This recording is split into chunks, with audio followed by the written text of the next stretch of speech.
Welcome back to the Psych Ward, ladies and gentlemen. It is Psycho. I'm back with another video. Today we're going to be ranking the biggest anime jobbers that I know of. For those of you who are unfamiliar with what the term jobber means, it's a term that comes from professional wrestling. Wrestlers who routinely lose matches are known as jobbers or dummy wrestlers, a wrestler skilled at enhancing the matches they lose. So basically, jobbers exist to make their opponent look stronger, for their opponent to look more impressive. In the context of anime, they're meant to make the villain look stronger, for the main character to come in and defeat them. It makes the main character's feats even bigger. Now you could probably look at this list and you might see some major characters on here. I'm going to explain those in a bit. So first we're going to go with Natsuki Subaru. I'm going to put him down here because in the end he kind of gets what he wants anyway. He's meant to lose. That's kind of the whole point of ReZero, for him to just keep resetting over and over again, and he always ends up getting what he wants in the end. It's kind of hard to rank Subaru in terms of power scaling in his universe, because he can pretty much technically win every situation because he can reset every situation. Natsuki Subaru is going D. Oh my god, this one pains me. This one pains me, bro. I gotta put Zeppeli, fucking Caesar Caesar! Bro, for the cry right now, bro. He's going to A tier. Like, I don't think he won a single fight in part 2, did he? Because he lost to the first Pillarman. Yeah, he lost to Wamu, and he didn't defeat any of the Pillarmen. Joseph had to defeat all of them by himself. Like, it would have been cool if Caesar was able to take out at least one of them or two of them. I don't know, but he didn't take out any of them. And for him to be as skilled with Hamon as he was supposed to be, yeah, dude, like, he was really just there to make Joseph's feats taking out the Pillarman even bigger. It was already bad enough that Joseph had, I'm pretty sure he had more Hamon than Caesar already. Yeah, this man Caesar's going to A tier, bro. All right, y'all, we're gonna prepare for trouble and make it double. We're putting Team Rocket in the S tier. This is gonna be the first S tier of this list, bro. I remember, dude, I would be having a perfectly good time watching Pokemon on a Saturday morning. It would be something I look forward to on a Friday. I'm just like, man, I can't wait for the next episode of Pokemon. That following morning, I'm chilling in bed, eating my cereal, watching my TV, watching the newest episode of Pokemon. I think at the time they was like going through the Sinnoh region. I feel like every good plot point in Pokemon back then, it was always just ruined by Team Rocket just showing up at the end of the episode. Now I know it's very easy to just kind of remember back and like, oh no, Team Rocket wasn't that bad. Team Rocket was great. You know, I love their motto and stuff. But when you were going through it every single week, I don't know if you guys remember that, going through it every single week. I hated that shit, man. I hated that shit. Like, I didn't want to see them every single time. Like, god damn, it got to a point even Meowth was tired of that shit, bro. Like, there was at one point he ended up quitting Team Rocket and made his own fucking ramen shop back in Sinnoh. It was crazy. Like, even it was even acknowledged by the fucking characters in the show, where Ash was like, hey, Pikachu, just take care of these motherfuckers right now, bro. Like, just Thunderbolt. Like, just set my blast. I don't even want to deal with these motherfuckers right now. Like, even the main characters would just, they treated them as just a mild nuisance, and just the sheer quantity of jobs that they did was just, yeah, they're going the S tier. All right, Piccolo. Piccolo has jobbed quite a few times in Dragon. Damn, he has some big jobs to do with Dragon Ball. I ain't gonna lie. What was it? Okay, so I would give him the double on Raditz. Nappa, yeah, that was kind of a job, but also there was a lot of story there too. I don't know if I can count that. Frieza, that was a big one. The androids, boo. I'm gonna have to put him. That Frieza one was huge, bro. Oh, and Cell, yeah. I might even put him up. Yeah. Dude, Piccolo. Honestly, I would put a lot of the Z Fighters as jobbers on this list, because, like, honestly, I felt like that whole show was just like Goku and just cheerleaders, because a lot of those other guys just didn't really do much. Like, I know, like, in the anime they got more shit to do in the filler. Like, there was actually hanging out, there was actually characters, and so during that final battle against Cell, all the jobbers were showing up, trying to, you know, give Gohan just a little bit of an inch in that struggle, just to, like, when they was saying how Goku changed their lives and how they'll be there to protect his son and his legacy and shit like that. That was very touching. I don't think that was in the manga. I don't think that was in the manga. Oh, and when it comes to Piccolo himself, like it was even like in, I think when Dragon Ball Super, he was like, yeah, I think I'll just get in the way if I step in. Like, I might as well just stay out of this, bro. 19-year-old Psycho watching theater. I'm like, fair enough. Fair enough. Stay your ass out of this one. I ain't gonna cap. Yeah, Piccolo's going to A tier. Oh, this one makes me mad. This one kind of makes me mad. Oh man, Star and Stripe. I'm gonna put Star and Stripe in the B tier because she only had one fight, and that was really just to lose to Shigaraki. It was. Oh my god, it pissed me off so much. So when it comes to the world building in My Hero Academia, it's just like, I'm not gonna give My Hero Academia a review. So we have this international threat that is Shigaraki that's about to commit a very huge acts of terrorism, and we only see America's heroes show up about one time, right? For someone like All Might to have like such huge ties to America, you would think he would probably call a couple buddies from over there. I don't know. Star and Stripe was just a waste of a character. They like Horikoshi gave her like such broken powers just for Shigaraki to just beat her ass. Just for Shigaraki just to completely demolish her and kill her. And I know she had an effect on Shigaraki's power because of her quirk and shit like that, but she was literally made to prop up Shigaraki, and that's when like the fucking power scaling of that verse got out of this world. It got fucking ridiculous. It got absolutely ridiculous.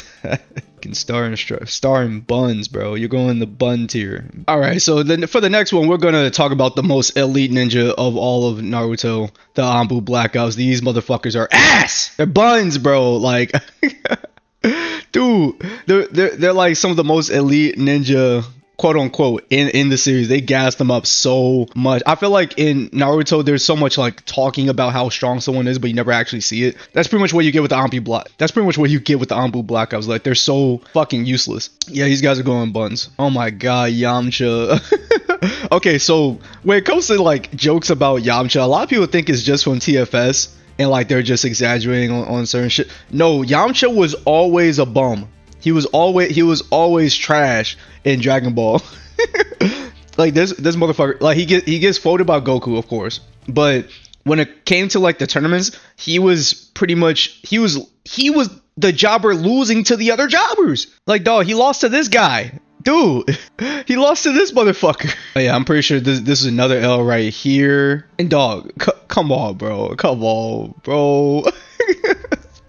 Dude, Yamcha was most definitely a jobber, and he would always fight like some of the main people that would have to go up against Goku. Like he lost against Jackie Chun, and he lost against Tien did him so dirty, bro. Oh my, yeah, y'all just gotta go uphill, bro. You gotta go up in the A tier, ass.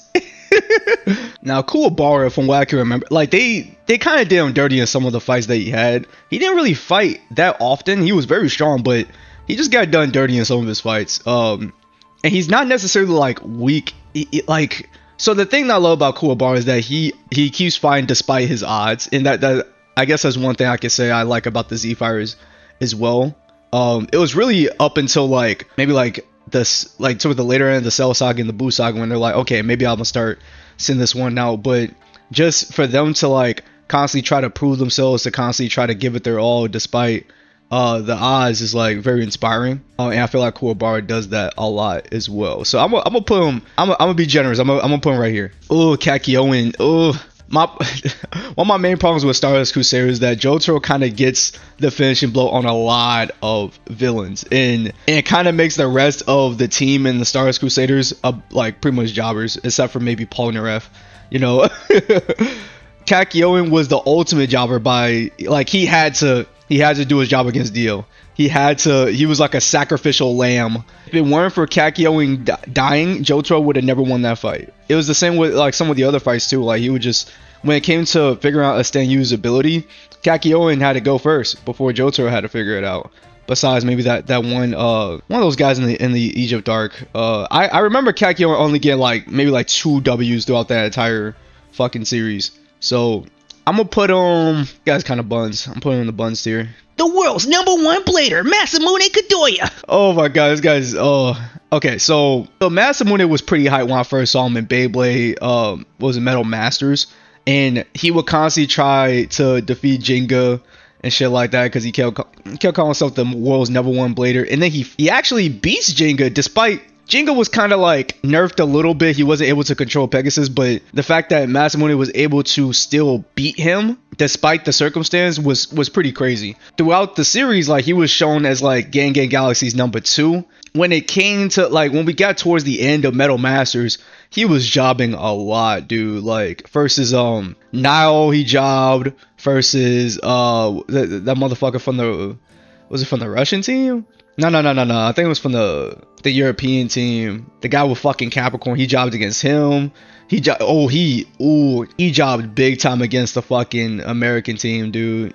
And by the time we get to Metal Masters, he was, oh my god, dude was buns.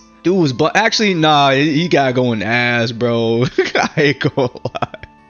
Like, yeah, he had more losses than wins, and even then, like, his losses were so important. He definitely ended up doing his job. I'm gonna say that. Okay, Krillin. I don't think Krillin is as much of a jobber as Yamcha. I feel like, so Krillin was always kind of a joke character, and he did job quite a bit. Versus Cell, that shit was big. Like, he was a big jobber against Cell.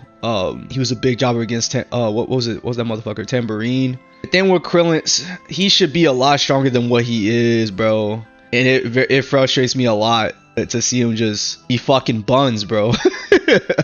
Now for this next one, I think we have for the first. Actually, no, we have the second female on. No, the third female on this tier list. My bad, Star and Stripe. My bad. We got Lucy Heartfield from Fairy Tail. Now I'm not gonna lie. So she's like the main character of Fairy Tail, which kind of pains me to say this. It kind of pains me to put her on this tier list, bro. She jobbed a lot because like when it came to the Fairy Tail members, a lot of them had so much plot armor except for maybe Lucy.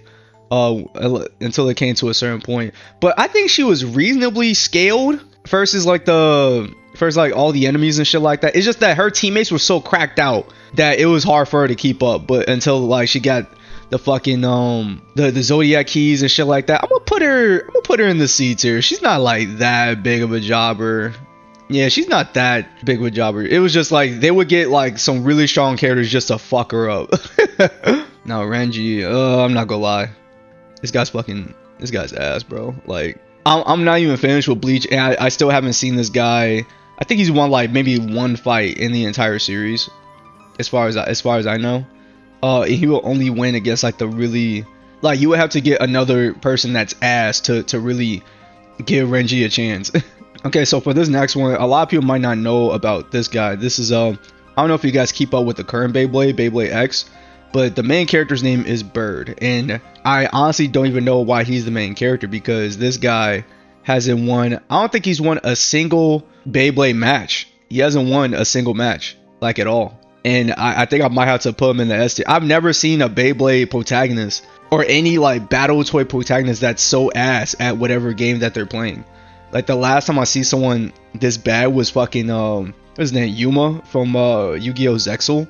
But even then, like, he improved a lot. He wasn't losing that much, because the thing is with Yu-Gi-Oh, you kind of have to win some matches because the stakes are so big. So you kind of know when some characters are gonna win.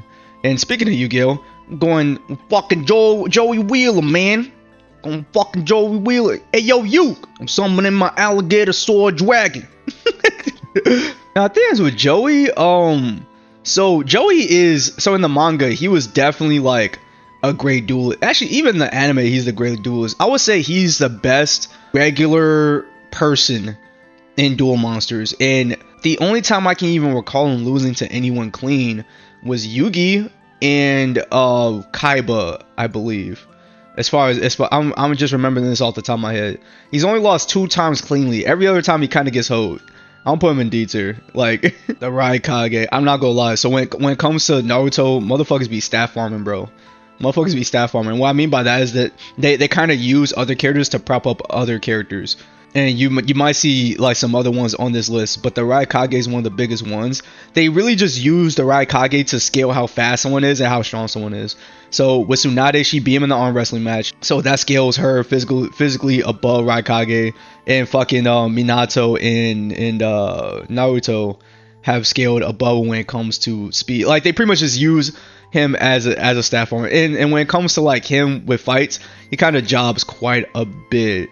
Like, he's insanely strong, but he's used to make other characters look stronger.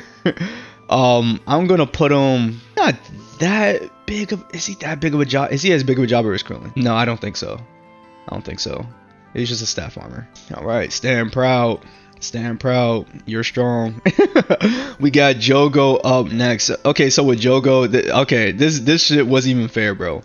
Cause so Jogo is like damn near a special grade curse. He's like kind of up there because like the curses in JJK were just like after Gojo was born, they was just kind of getting out of control. They was getting like crazy in terms of the power scaling and shit like that. And Jogo was one of those curses. But the thing was, he went 0-2. Now, with those 2 losses, it was the strongest sorcerer of today and the strongest sorcerer of history. He got hold so like he got the worst matchups in the entire fucking show.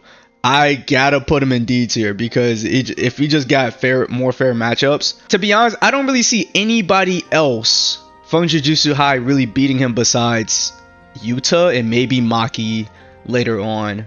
But at the time where he popped up, I don't really see anyone beating him that was there besides Gojo. My name is Ash Ketchum and I'm from Pallet Town. I'm gonna become the world's best Pokemon master. Ash really pisses me off because like they literally made like a fucking theme song talking about I'm unbeatable, and during that season, Ash wasn't really losing that much. It got to a point he started getting cocky, bro. Like he started feeling himself. He like, I don't really know anyone who can really beat me at this point, you know. And fair enough, he wasn't really losing that much. And same thing with Sinnoh. He was really only losing to like the really good trainers, and like sometimes it'll be someone that's just cracked out with their Pokemon, you know. But when it came to the leagues, he jobbed big time. Like in the Kanto region, oh my god, like if I was in the Pokemon universe at the time, I would think Ash was a bum. He'll be the biggest bum in the world. Like, bro, you can't even control your Charizard, you're a bum. And later on, he would get to like the quarterfinals and shit like that, but he would just job big time just to make other characters look better. With Alon, he jobbed against him. With Tobias, oh my god, that one wasn't even fucking fair, honestly. The Hoenn region sucked, but he later went on to become the Alolan champion and the world champion. So I'm gonna put him in here because he has some big wins, but he's lost so many times in places where he should have won that it's just like kind of crazy. Genos is ass. Genos is so ass. I don't think he's won a single like big fight, honestly. Like he's one of the biggest jobbers that I've ever seen. Like every time that he's so so confident too. He's so fucking confident. It's crazy. Like I know he's S rank, but every time he rolls in, he's like, I'm gonna incinerate you. He gets fucking destroyed. All right, we got Chad, the world's tallest Mexican. I can't imagine a world where Chad loses. There's no way Chad will lose. Oh my god, I can't imagine a world where Chad isn't buns. Chad is, I feel like it got to a point where Kubo had no idea how to make this motherfucker stronger. He just had no idea how to make him stronger.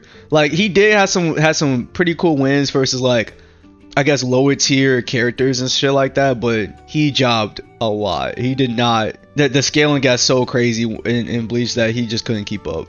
And he just became a jobber. Sasuke Uchiha. So this one's kind of weird because adult Sasuke is one of the biggest jobbers that I've ever seen, bro. He's one of the biggest jobbers that I've ever. Every time I even look at Boruto, I don't even know like what's going on in the story, but every time I see Sasuke, adult Sasuke in that show, he is jobbing so fucking much, bro. And even in the original Naruto, like he would just kind of I would count him against Garp as a win until Garp starts going insane, and then he definitely jobbed against him. He was jobbing a lot in the filler for sure.